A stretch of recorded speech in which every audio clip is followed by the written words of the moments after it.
What a great video. Honestly, we could just close with worship and be done, and I think most of us would already be inspired. A couple cool things about that video that you didn't catch because they weren't in it. The first is how much we had to cut from just the footage we got. When we did the initial cut, we had like well over 10 minutes, and that wasn't everybody yet. We still had a couple other people we had to add to it. And one thing, Gus did all the work on that video, and he kept coming to me because he kept being frustrated because he would do a round of cuts, and it wasn't short enough. Then he'd do another round of cuts, and it wasn't short enough. And I remember he kept saying, there's just so much, this part's so good, and this part's so good. And it was really cool just watching how much these people had to share with us. And one of the reasons I share that one with you is because their stories are so much deeper than what was just on the screen. And the other cool thing about this video was that was just a select group of people, a small portion of who we could have interviewed. And I share all that with you because their story is still happening, and there's other stories in this place that are still being written. And this is why we have a NEXTGEN Sunday, so we can bring these stories to you, so we can celebrate, so we can remember. And we also have a NEXTGEN Sunday so we can encourage people to be a part of the next generation. I know me as a father, if I do everything right, I still need other voices speaking to my kids because there's some lessons I can't teach them.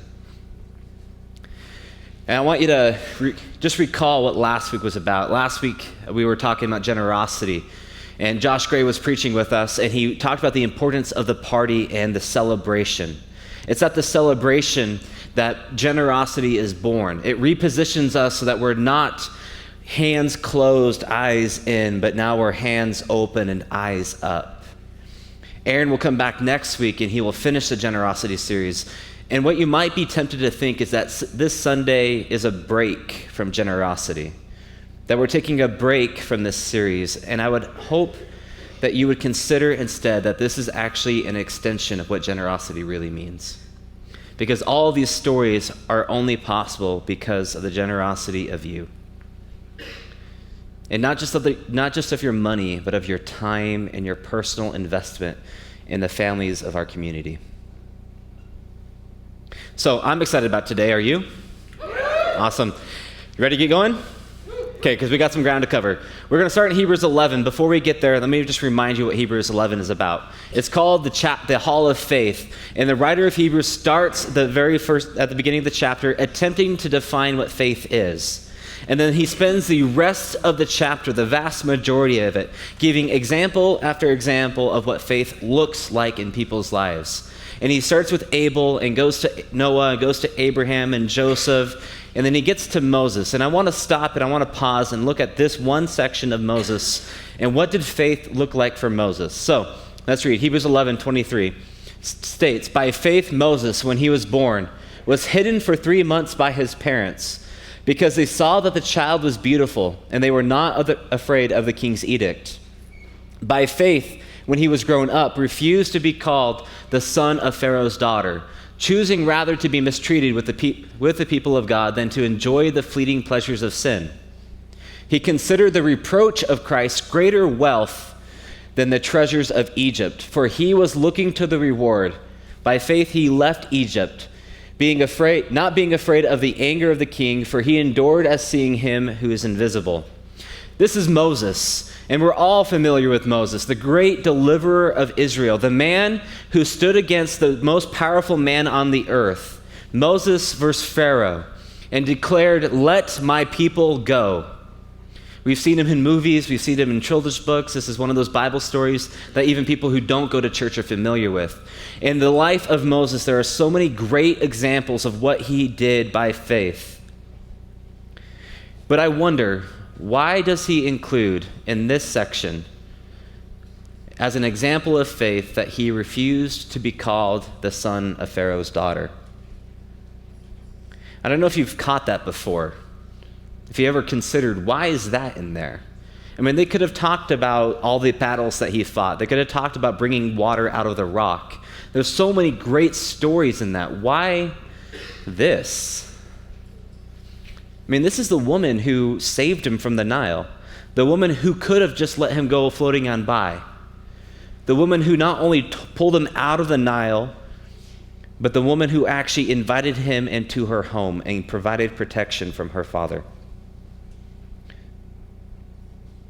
And another thing that makes me wonder is, where is he getting this from? Where is the writer of Hebrews pulling this from? Because if you go back to the last reference in the Bible of the daughter of Pharaoh, it's in Acts 2 when Stephen is preaching. And he mentions that Moses was adopted by the daughter of Pharaoh, but he says nothing about refusing to be called her son. And if you go all the way back to Exodus 2, you don't see that either. You see Moses became her son, but then there's no refusal. So where is he pulling this from? I would like to invite you to consider this next passage we're going to look at. And it's from 1 Chronicles. And before we get there, let me preface this a little bit. This is a chunk of genealogy within a vast, huge chunk of other genealogies. And the genealogies in 1 Chronicles is very confusing. Even the experts have a very difficult time trying to follow it and figure out who is who. One of the things about genealogies, I know for me growing up, whenever I came to them, my eyes kind of glassed over and like I would read it half awake, half asleep, just trying to get through it. But for the Jews, the genealogies were one of their most favorite things to read because it was their story. It's who I am and where I come from. And the other thing I need to point out about genealogies before we read this is normally it follows a pretty specific pattern. It'll list the father, it'll list his male children, then it'll say and then it'll list the male children that these male children had. And if it ever breaks from that pattern, the writer of this genealogy is inviting you to investigate a little more. So with that in mind, let's read 1 Chronicles 4, 17 and 18. The sons of Ezra, Jether, Mered, Epher, and Jalon. These are the sons of Bittiah, the daughter of Pharaoh. And so we're going to stop. It broke pattern. It listed the mom.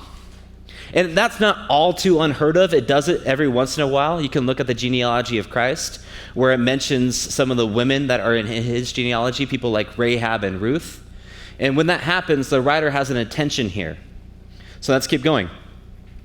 The daughter of Pharaoh, whom Mered married, and she conceived and bore Miriam. We're going to stop again because it broke the pattern again. Her first child that it lists isn't the male child, it's the female child. And what does she call her child? Miriam. And who is that? It's Moses' sister. Why does it go out of its way to let you know that the first child that this daughter of Pharaoh, and not just a daughter of Pharaoh, if you went back and looked, it's the daughter of Pharaoh. Why does it go out of its way to let you know about Miriam, the little girl who met the daughter of Pharaoh at the Nile when she found Moses? Let's keep going. Shammai, Ishba, the father of Eshtemoa, and his Judahite wife bore, and we'll stop again. Here's another woman. So it goes out of its way to list another woman. At least it appears it's another woman. But this time there's no name involved. All it says is that this woman was a Judahite woman. Why is that important? And it says, she bore Jared, the father of Gedor, Heber, the father of Sokoh, Jechthiel, the father of Zanoah. So what I want you to catch, and maybe you didn't notice this because it's on the previous slide, is that this woman doesn't have a name. And it says she only bore these children. If you recall, Bittiah, at verse 17, gives her a name and says that she conceived and bore. And one last thing I want you to consider as we move through this is actually in the Hebrew, the phrase, these are the sons of the daughter of Pharaoh, is at the end of verse 18. So it lists the sons that were conceived and bore. Then it says that there was a Jewish wife, and it talks about the children that she bore. And then at the end it says, and these are the children of Bittiah, the daughter of Pharaoh. Because of these reasons and some other reasons, by the way, the rabbis taught that this is in fact the adopted mother of Moses. Historically speaking, it works. It's right around the right time for this to work. And the reason it says that she conceived and then bore is because the first set of children are the ones that she actually had, and the ones that she bore are the ones she adopted. And by the way, what does her name mean? Bittiah means the daughter of God. And so there's already a picture that they're painting, that the daughter of Pharaoh is no longer called that. The daughter of Pharaoh is now called the daughter of God. And she's a Jewish wife, not an Egyptian anymore. And I hope as you wrestle with this, maybe some things are kind of coming to light. I know for me, when I came across this passage and I was really kind of working through it, this explained a few things for me. Like, why in Exodus 2 does the daughter of Pharaoh why is she even willing to oppose her dad? Like, that's a thing that we can't gloss over. Her dad gave the edict to kill all the Hebrew children. What was she going to do? How was she going to hide him? What about when it comes time for her to take Moses as her son, she names him Moses. That's a Hebrew name. Why doesn't she name him an Egyptian name? That's almost expected. Like, recall with Daniel and his friends when they got taken off into captivity, the Babylonians renamed them all Babylonian names. But here, the daughter of Pharaoh doesn't do that. She gives Moses a Hebrew name. Why? And then in the next story, right after that, it says Moses, about 40 years later, goes out of concern to check on his brothers. So two things. Why does he know that they are his brothers, and why is he concerned for them? The daughter of Pharaoh could have raised Moses as a complete Egyptian, and he would not have known.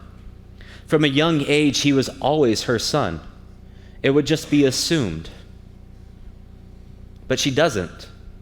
She gives him right from the beginning a Hebrew name to remind him of who his real identity was. He knows who his brother is because she possibly taught him who his people were. And some of the implications of this story are pretty cool. Like, when Moses left Egypt, his mom went with him. When she had the choice of being a daughter of Pharaoh and living in the vast wealth and comfort of that empire, she said no. Instead, she became the daughter of God because she adopted one of his own sons. This is why in rabbinic tradition, they teach not only that Bittia is the adopted mom of Moses, but they also teach that she is the only woman to have ever entered heaven alive.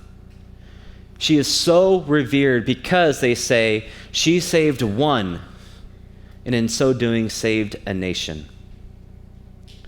She saved one and saved a nation. Listen to me. The greatest thing you'll ever contribute to God's kingdom is not what you can produce. It is not what you can do.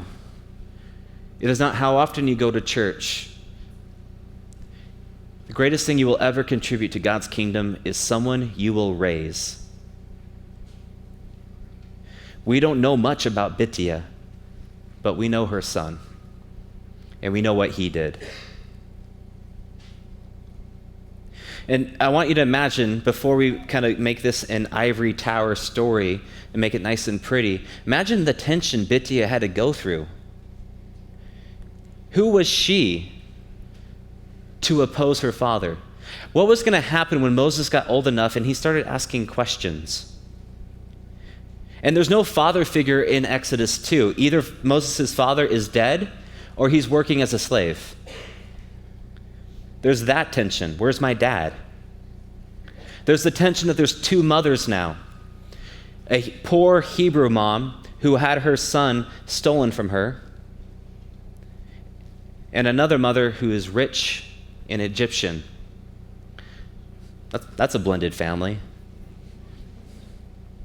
And what about when your son commits murder and he runs and he hides for 40 years and you never hear from him again? And you wonder where he's at, if he's dead, what he's doing, if you ever see him. I'm sure there's some moms in this room that could relate to that. I'd like to suggest to you the possibility that the reason Hebrews 11 states that by faith Moses refused to be called the son of the daughter of Pharaoh is because Bittia refused to be the daughter of Pharaoh.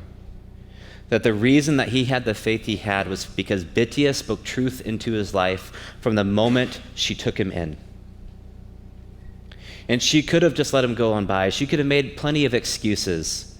This is just one child. How am I gonna talk to my dad about this? Am I gonna hide him? Like, what can I really do?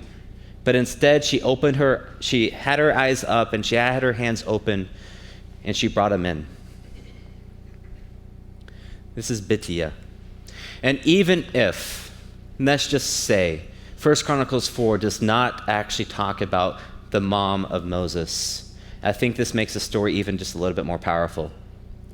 Because that means we don't know her name, but we know her son. And without her, the entire story of Moses and the Exodus would not have been possible.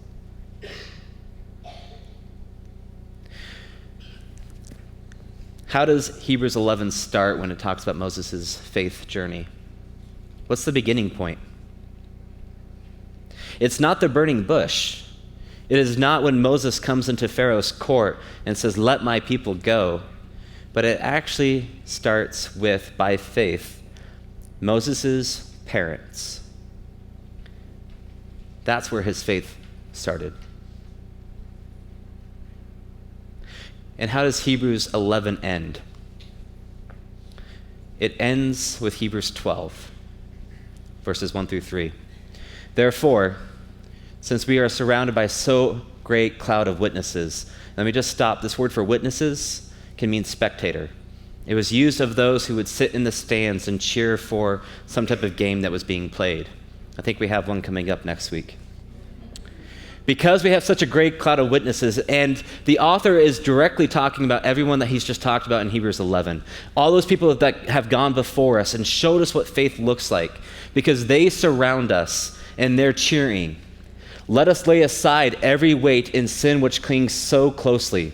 Let us run with endurance the race that is set before us, looking to Jesus, the founder and perfecter of our faith, who for the joy set before him endured the cross, despising the shame, and is seated at the right hand of the throne of God. When I was a sophomore in high school, I got to go to state for the first time ever as a wrestler. And I was seated pretty low. I wasn't, if you look just at the seating, I wasn't going to do that great. But my coach really believed in me, and he said that you can do better than this. They don't know you like I know you. And I did do better.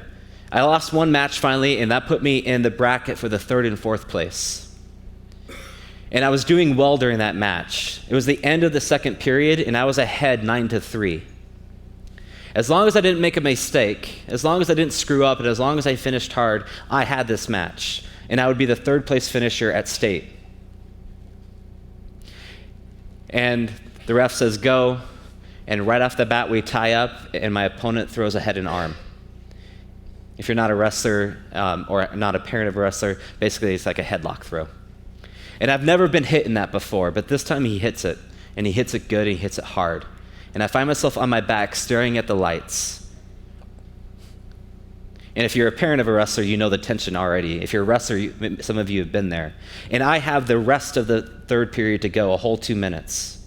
And I'm fighting, and I'm moving, and I'm trying to position, and I'm trying to somehow break his grip. I'm doing whatever I can to get out of it, and he's not letting go. And I get to the point I am so exhausted that everything within me just wants to stop. I have already done better than everybody expected. He already has the pin. I could just let him have it and be done. I just want to stop. And I remember letting go just a little bit and relaxing, and my tunnel vision kind of broadens. And I kind of put my head on the mat and look through the sweat in his armpit. And I see Scott Palin, my coach, and he's on the ground with his face plastered to the mat saying, "You got this!" Over and over again. And Scott Palin wasn't just my coach. He was there when my family fell apart. He was there when I was in drugs and alcohol. He was there when I was picked on and feeling like I wanted just to commit suicide. He was there when I came to Christ. And if it wasn't for his voice that day, I may not have come out as the 3rd place finisher. And I didn't get out of the hole, by the way. I was on my back the entire time. But dang it, he didn't pin me. And that was because of Scott. I wonder, real life, are we okay with just having NEXTGEN ministries? Is that just okay for us? We can settle with that. Or are we serious about our vision when we say one person at a time? Are we committed to that? The Next Gen is not the church of tomorrow, it's the church of today. This entire service was brought to you by middle schoolers and high schoolers and kids handing out bulletins and greeting you. They were doing ministry. And ministry doesn't happen just here. Ministry happens when you leave, when you go to your homes, when you read stories to your kids, when they fall, when they run away for 40 years and you feel like they've given up, when their back is on the mat and defeat is right around the corner. That is where ministry happens. I'd like you to consider, who is it that you will be cheering on? Who will you be a witness to? And this isn't just for parents. This is for the high school teen, for the middle schooler, for the single college guy. This is for the single mom. This is for the broken families. This is for those parents who have made some pretty big mistakes. It's not too late. As long as you have a voice, will you share it? And what voice will you be? What kind of voice will you have? Will you be the type of voice that is always showing them their faults, always letting them know that they're not enough, that they didn't do a good enough job, that they're just a kid? Now, will you be the voice that calls out the potential that they have deep within them and that maybe they don't see?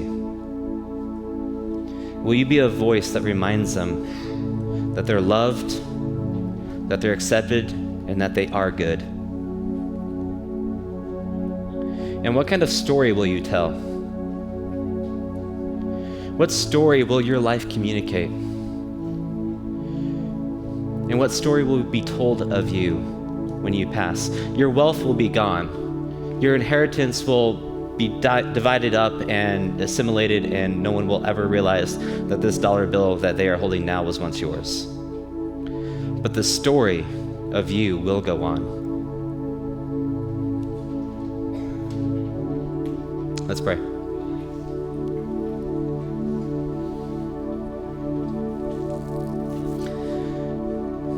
Father, I don't know who might be in the cloud of witnesses of these people, but I know you are, because you are a good Father, and you're cheering us on. Even when we've been gone for 40 years, even we are at that point of just wanting to give up because we're so tired, and you're still there cheering. I know who was in my cloud of witnesses. It was Scott and so many others who cheer me on when I feel unsure about myself, who cheer me on when I make mistakes, and they cheer me on when I do well. They're the people that meet me on the battlefield as soon as I have my victory and congratulate me and say that they're so proud of me. They're the people when I screw up, they're also the first ones there to hug me and to let me know that they love me. And I know who was in Moses' cloud. It was his mom, who from the very beginning taught him who he was and what he was called to. Father, I would ask that this morning you would move in us, that you would stir within us to have our hands open and our eyes up, that we would be aware of those around us, that we would see that every child is beautiful and good, that we wouldn't make excuses to let them just pass by in the Nile, but that we would reach out and take them in. And in doing so, we tell a different story here at Real Life. We tell a different story in our own lives about our God and how good He is. May we never forget that you're always cheering for us.